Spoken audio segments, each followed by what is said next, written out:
I don't know why, particularly today, I kept thinking about all the things I wanted to become as a kid growing up and everything that influenced me and everything that led me to have those dreams.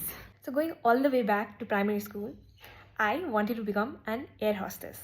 And why? One summer, my buddy visited us, and I was tiny. I was probably in class 1 or 2, and she told my parents that I was quite tall for my age and was pretty confident. So she told that a career of air hostess would really suit me. Of course, I did not grow that tall. In fact, I stopped growing, I think, past class 6 or 7. And then I found my passion in drawing. That was the only thing I was actually good at as a kid. I was not that good in studies, but somehow I could never dare to even dream of having a career in drawing because I had no representation. I had no examples in front of me. The only people I saw were my drawing teachers who would have to come and deal with kids like me. That was not very appealing. The only respectable career in our family back then were being a teacher or a professor or a doctor or an engineer. Business was a no-no. Any private job for that matter was a no-no.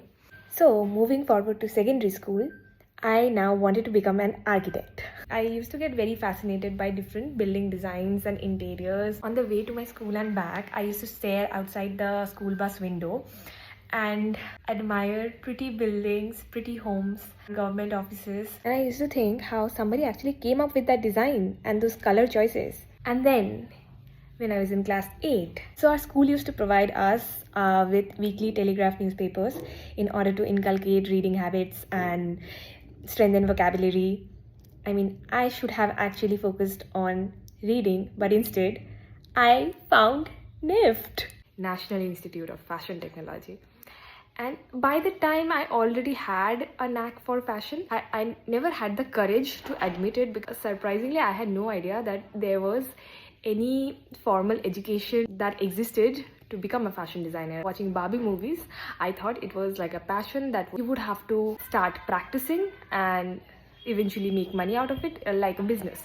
So when I found NIFT, I made it my ultimate goal. Like I used to have my diary pages filled up with researches, photos, and so many plannings that was only in my head. But eventually I ended up there. But how is a story for another day. I had a long tiring week and a long day. That is why I look like this. But at this point I've stopped caring.